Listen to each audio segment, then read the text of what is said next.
Et si la République démocratique du Congo se dirigeait vers une crise encore plus grave que tout ce qu'elle a connu jusqu'ici? Un mot prononcé récemment a semé le doute et la peur: soudanisation. Derrière ce terme lourd de sens, une mise en garde directe, des accusations croisées au sommet de l'État, et surtout une question inquiétante. Le pays est-il en train de basculer vers un conflit incontrôlable? Dans cette vidéo, nous allons décrypter les déclarations, analyser les tensions politiques actuelles et comprendre ce qui se joue réellement en coulisses. Si cette analyse vous intéresse, pensez à vous abonner, à aimer la vidéo et à la partager pour soutenir la chaîne. Et surtout, dites-moi en commentaire, pensez-vous que la RDC risque réellement une soudanisation ou s'agit-il d'un discours politique stratégique? Une déclaration qui relance les tensions politiques en République démocratique du Congo et ravive les craintes d'un basculement du pays dans une crise encore plus profonde.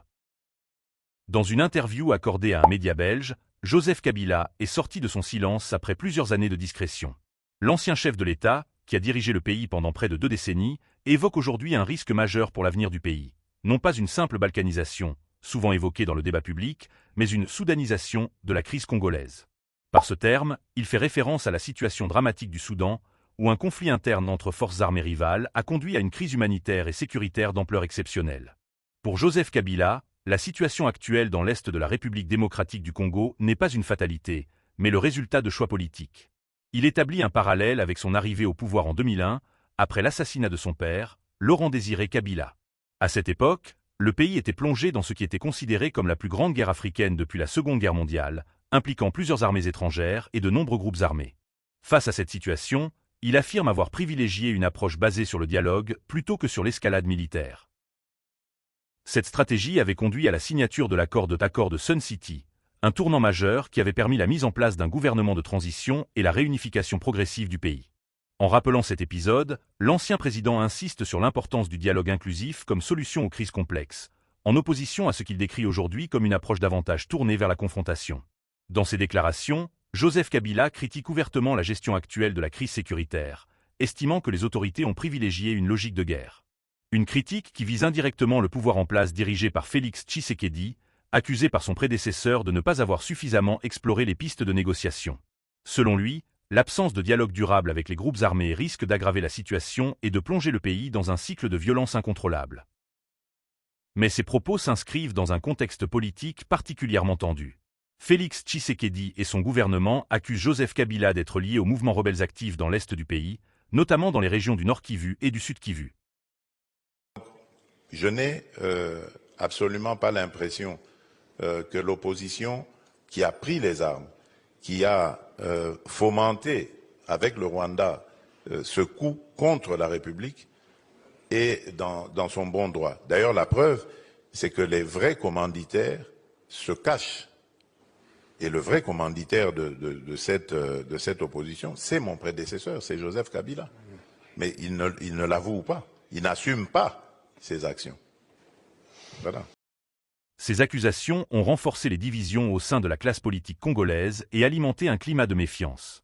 Sur le plan judiciaire, l'ancien président a également fait l'objet de poursuites, allant jusqu'à une condamnation par contumace, ce qui renforce son image controversée au sein de l'opinion publique. Pour ses détracteurs, ces prises de parole ne seraient pas seulement motivées par une analyse de la situation, mais pourraient aussi s'inscrire dans une stratégie de repositionnement politique. Du côté du gouvernement, la réaction ne s'est pas fait attendre. Le porte-parole, Patrick Muyaya, a fermement contesté les propos de l'ancien président. Il estime que ces déclarations participent à une stratégie de communication visant à influencer l'opinion publique et à imposer une certaine lecture de la crise. Selon lui, le choix des mots, notamment celui de « soudanisation », n'est pas anodin et pourrait contribuer à semer la confusion au sein de la population.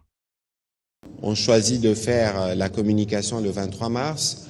On est à Goma, c'est comme une revendication des actes qui sont posés.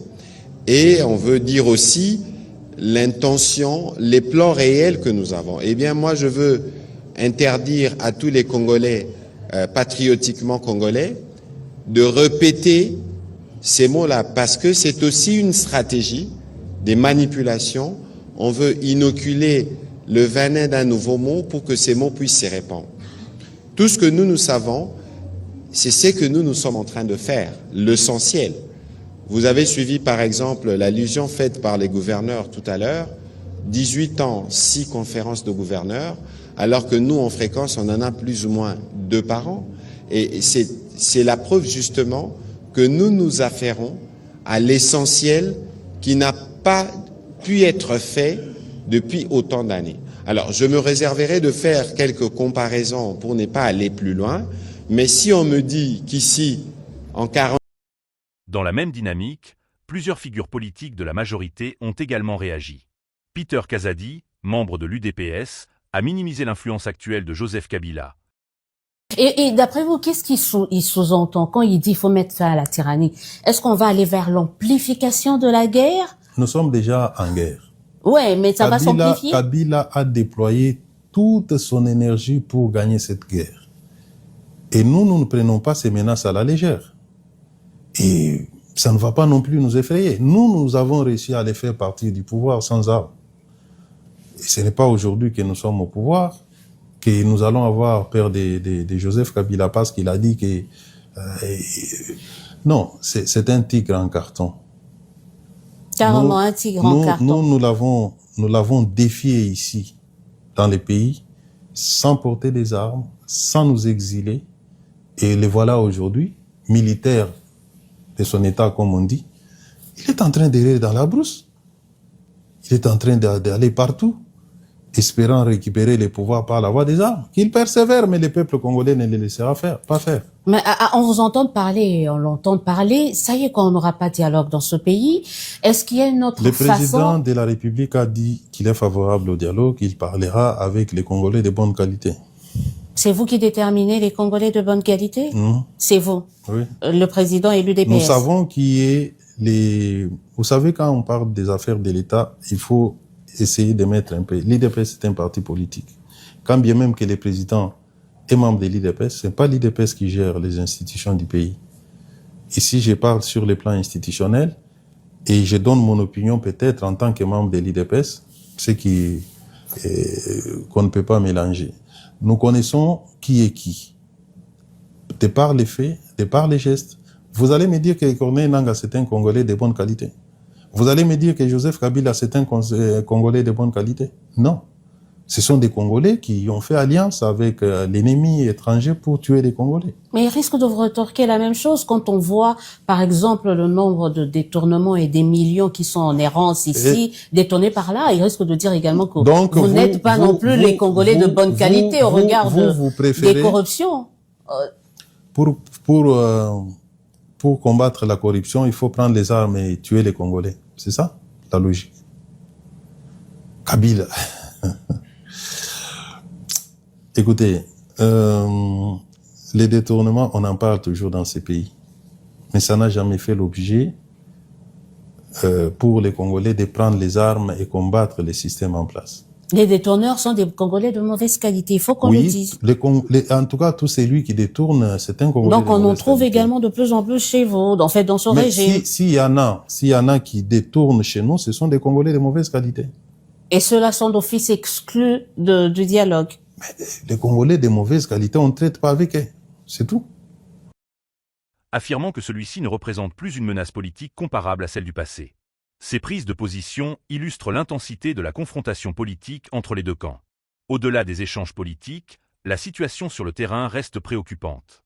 Dans l'est de la République démocratique du Congo, les combats persistent malgré les initiatives diplomatiques, notamment les discussions engagées avec certains groupes armés et les efforts régionaux pour stabiliser la zone.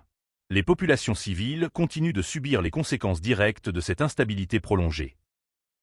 La notion de soudanisation, avancée par Joseph Kabila, soulève ainsi une question centrale. La crise congolaise pourrait-elle évoluer vers un conflit interne généralisé opposant différentes forces nationales, à l'image de ce qui s'est produit au Soudan? Si certains considèrent cette hypothèse comme exagérée, d'autres estiment qu'elle mérite d'être prise au sérieux au regard des tensions actuelles. Enfin, un autre élément important évoqué indirectement dans ce débat concerne la question des réformes institutionnelles, notamment un éventuel changement de la Constitution. Pour certains observateurs, c'est dans ce contexte que les avertissements de Joseph Kabila prennent tout leur sens, celui-ci semblant prévenir des conséquences politiques et sécuritaires d'une telle évolution si elle n'est pas accompagnée d'un consensus national. Ainsi, entre mise en garde, accusations croisées et interprétations divergentes, cette sortie médiatique de Joseph Kabila s'inscrit dans une lutte à la fois politique, sécuritaire et narrative. Elle met en lumière les profondes fractures qui traversent aujourd'hui la République démocratique du Congo, tout en posant une question essentielle. Quelle voie le pays choisira-t-il pour sortir durablement de la crise? Au final, Cette prise de parole relance un débat profond sur l'avenir de la République démocratique du Congo. Entre avertissements sérieux pour les uns et stratégie politique pour les autres, les propos de Joseph Kabila mettent en lumière une réalité incontestable. La situation reste fragile et les décisions prises aujourd'hui auront un impact déterminant sur l'avenir du pays. Entre dialogue et confrontation, réforme politique et gestion sécuritaire, la RDC se trouve à un tournant. Et comme souvent dans son histoire, c'est la manière dont les acteurs politiques choisiront de gérer cette crise qui déterminera la suite des événements. Une chose est certaine, au-delà des discours et des oppositions politiques, ce sont les populations civiles qui continuent de subir les conséquences directes de cette instabilité. La question reste donc ouverte. Quelle voie permettra réellement d'éviter le pire ?